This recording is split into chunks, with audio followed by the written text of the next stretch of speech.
नमस्कार दोस्तों, स्वागत है आप सबका हमारे न्यूज़ चैनल में। इस वीडियो में हम बात करने वाले हैं देश की पॉलिटिक्स से जुड़ी खबरों के बारे में। तो चलिए एक नज़र डालते हैं खबरों की हेडलाइंस पे। कर्नाटक के चुनाव में अपने कामकाज और प्रदर्शन के भरोसे जनता के सामने जाएगी बीजेपी। जेपी नड्डा। दिल्ली के बाद राहुल गांधी की भारत जोड़ो यात्रा ने उत्तर प्रदेश में की एंट्री। सीएम केजरीवाल ने मृत लड़की के परिजनों को इतने लाख का मुआवजा देने का किया ऐलान। मां के निधन के बाद भी कर्तव्य पथ पर पीएम मोदी। सीएम भूपेश बघेल ने कहा, मुझे आश्चर्य है। मुख्य सचिवों के राष्ट्रीय सम्मेलन की अध्यक्षता कर रहे पीएम मोदी। इन बिंदुओं पर होगी चर्चा। मानहानि मामला, संजय राउत पर फिर लटकी गिरफ्तारी की तलवार, गैर जमानती वारंट जारी। बॉलीवुड के सभी स्टार्स नहीं लेते ड्रग्स, बॉयकॉट टैग हटाना जरूरी। सीएम योगी से बोले सुनील शेट्टी। मुंबई में मुकेश अंबानी से मिले सीएम योगी, कहा यूपी में निवेश कीजिए, मिलेगा बेहतरीन माहौल। शिवहर पहुंचा सीएम नीतीश कुमार का काफिला। समाधान यात्रा को लेकर गांव का किया भ्रमण। बिहार की राजनीति में वाई के बाद अब सीडी पॉलिटिक्स, जल्द पता चलेगा कि किसकी सीडी में कितना दम। तो चलिए बात करते हैं खबरों पे विस्तार से। भारतीय जनता पार्टी के अध्यक्ष जेपी नड्डा ने गुरुवार को कहा कि प्रधानमंत्री नरेंद्र मोदी ने देश में रिपोर्ट कार्ड कामकाज का लेखा जोखा की राजनीति की शुरुआत की है और उनकी पार्टी अपने कामकाज व प्रदर्शन की बदौलत कर्नाटक के आगामी विधानसभा चुनाव में जनता के समक्ष जाएगी। राहुल गांधी के नेतृत्व वाली भारत जोड़ो यात्रा मंगलवार से 9 दिनों के बाद फिर से शुरू हुई। उत्तर प्रदेश कांग्रेस के नेताओं के मुताबिक यात्रा उनके प्रदेश में प्रवेश करने के बाद 120 किलोमीटर का सफर तय कर 5 जनवरी को हरियाणा में पहुंचेगी। यह 24 दिसंबर को दिल्ली के लाल किला पहुंची थी। यात्रा 110 से अधिक दिनों में 3000 किलोमीटर से अधिक मार्च कर चुकी है। सीएम केजरीवाल ने कांजावाला कांड में मृत लड़की अंजलि के परिजनों के लिए मुआवजे का ऐलान किया है। सीएम ने ट्वीट कर कहा, पीड़िता की मां से बात हुई, बेटी को न्याय दिलवाएंगे, बड़े से बड़ा वकील खड़ा करेंगे। उनकी मां बीमार रहती है, उनका पूरा इलाज करवाएंगे। पीड़िता के परिवार को 10 लाख रुपए का मुआवजा देंगे। सरकार पीड़िता के परिवार के साथ है। भविष्य में भी कोई जरूरत हुई तो हम पूरा करेंगे।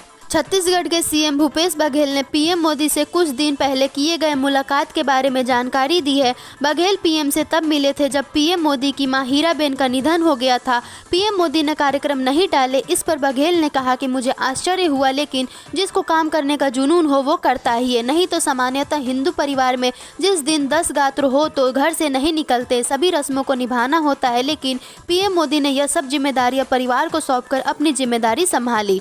आज दिल्ली में मुख्य सचिवों के दूसरे राष्ट्रीय सम्मेलन का आयोजन किया जा रहा है। इस 3 दिवसीय सम्मेलन की शुरुआत 5 जनवरी को हुई थी। शुक्रवार और शनिवार को प्रधानमंत्री नरेंद्र मोदी इस बैठक की अध्यक्षता कर रहे हैं। इस सम्मेलन में राज्यों के साथ साझेदारी में तेजी और निरंतर आर्थिक विकास हासिल करने पर ध्यान केंद्रित किया जाएगा। इस सम्मेलन के जरिए बताने का प्रयास किया जाएगा कि देश के विकास और तरक्की के लिए केंद्रीय मंत्रालय और विभाग आपस में मिलकर सहकारी संवाद एक महत्वपूर्ण पिलर है।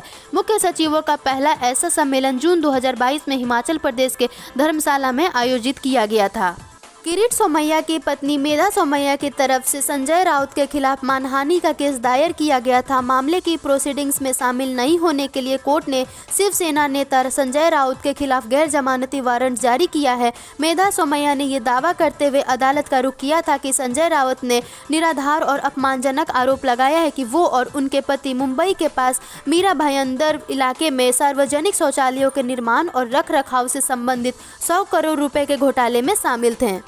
गुरुवार को उत्तर प्रदेश के मुख्यमंत्री योगी आदित्यनाथ ने फिल्मी दुनिया के कई जाने माने सेलेब्स से मुलाकात की। बॉलीवुड सेलेब्स और मुख्यमंत्री द्वारा हुई मीटिंग में यूपी को most film friendly state in India के तौर पर प्रमोट किया गया। इस दौरान सुनील शेट्टी ने सीएम योगी आदित्यनाथ से बॉलीवुड को लेकर कई मुद्दों पर बात की। सुनील शेट्टी ने यह भी कहा कि बॉलीवुड से बॉयकॉट टैग हटाना जरूरी है।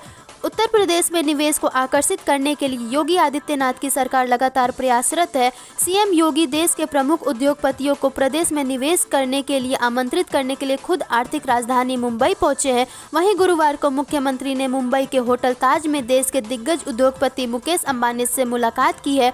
उससे पहले उत्तर प्रदेश के मुख्यमंत्री योगी आदित्यनाथ ने भारत की आर्थिक राजधानी में मुंबई में एक रोड शो के दौरान वहां के व्यवसायियों को उत्तर प्रदेश में निवेश करने के लिए आमंत्रित किया है।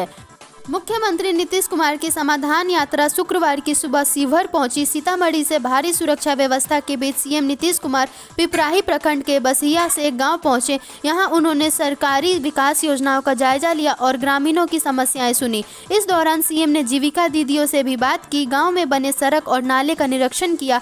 सीएम ने डीएम मुकुल कुमार गुप्ता से योजनाओं की जानकारी ली।